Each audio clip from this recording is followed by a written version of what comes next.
ஆண்டவராக இயேசு கிறிஸ்துவின் நாமத்தினாலே உங்களை சந்திப்பதிலே கர்த்தரை நன்றியோடு கூட நான் துதிக்கிறேன், ஸ்தோத்திரிக்கிறேன்.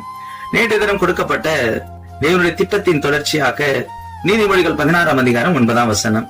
மனுஷனுடைய இருதயம் தன் வழிகளை யோசிக்கும், அவன் நடைகளை கர்த்தர் நிலைப்படுத்துவார். இந்த வசனத்தை எளிய வகையில நாம புரிந்து கொள்ளும் வகையில ஒரு ஊமை. மலை உச்சியில ஒரு 3 மரங்கள் இருக்கிறது. அந்த 3 மரங்கள் தங்களுடைய வாழ்க்கையை குறித்து இப்படியாக யோசித்ததாம். என்ன யோசித்தது என்று சொன்னால், முதல் மரம் இப்படி யோசித்தது: நான் வளர்ந்து வெட்டப்பட்டு விலை மதிக்கப்பட்ட பொருட்கள் வைக்கும் ஆபரண பெட்டியாக மாற விரும்புகிறேன் என்று சொன்னது. இரண்டாவது மரம் இப்படியாய் நினைத்தது: நான் வளர்ந்து வெட்டப்பட்டு சொகுசு கப்பலாக நான் மாற விரும்புகிறேன் என்று சொன்னது. மூன்றாவது மரம், நான் வெட்டப்படாமல் வசதியாக வளர்ந்து தேவனை மகிமைப்படுத்த நான் விரும்புகிறேன் என்று சொன்னது. ஒரு நாள் மரங்கள் வளர்ந்தது. வெட்டுபவர்கள் வந்து மரங்களை வெட்டினார்கள். ஆனால் மரங்கள் விருப்பப்பட்ட யோசனையின்படி மரங்கள் செய்யப்படாமல் அதற்கு எதிர்மாறாக மரங்கள் செய்யப்பட்டது. முதல் மரம் ஆடுகள் மாடுகள் சாப்பிடும் உணவு தொட்டியாக மாறியது. இரண்டாவது மரம் சாதாரண கப்பலாக வடிவமைக்கப்பட்டு மீனவர்கள் கைகளிலே கொடுக்கப்பட்டது. மூன்றாவது மரம் துண்டு துண்டாக வெட்டப்பட்டு ஒரு இருட்டு அறையிலே போடப்பட்டது.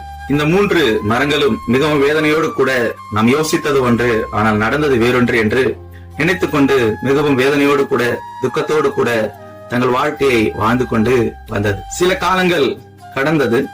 இப்பொழுது அந்த 3 மரங்கள் வாழ்க்கை என்னும் நடைகளை கர்த்தர் நிலைப்படுத்தினார். முதல் மரம் தங்கம் வைரம் விலைமிக்க பொருட்களை காட்டிலும் உலக மக்களை ரட்சிக்க பிறந்த இயேசு அந்த மாடுகள் உண்ணும் சாப்பிடும் தொட்டியிலே வைக்கப்பட்டார். தேவனால் நிலைப்படுத்தப்பட்டு சந்தோஷத்திலே அந்த மரம் வாழ்ந்தது. இரண்டாவது மரம் ராஜாக்கள் அதிகாரிகள் பிரயாணம் செய்வதை காட்டிலும் அவர்களை படைத்த இயேசு என்னுடைய கப்பலிலே ஏறினார், என் வாழ்க்கை என்னுடைய கப்பலில் உட்கார்ந்து கொண்டு பிரசங்கம் செய்தார் என்று மிகவும் கூட சந்தோஷத்தோடு அந்த வாழ்க்கை வாழ்ந்தது. மூன்றாவது மரம் உயரமாக வளர்ந்து தேவனை மகிமைப்படுத்த நான் விரும்பினேன், ஆனால் இயேசுவை சுமக்கும் மரமாக மாறி அனைவராலும் உயரமாக பேசப்படும் சிலுவையாக நான் மாறினேன் என்று சொல்லி அந்த மரமும் கூட சந்தோஷப்பட்டது. இந்த 3 மரங்களுடைய வாழ்க்கையை ஆண்டவராக இயேசு கிறிஸ்து மேன்மையாக உயர்த்தி நிலைப்படுத்தி ஆசீர்வதித்தார்.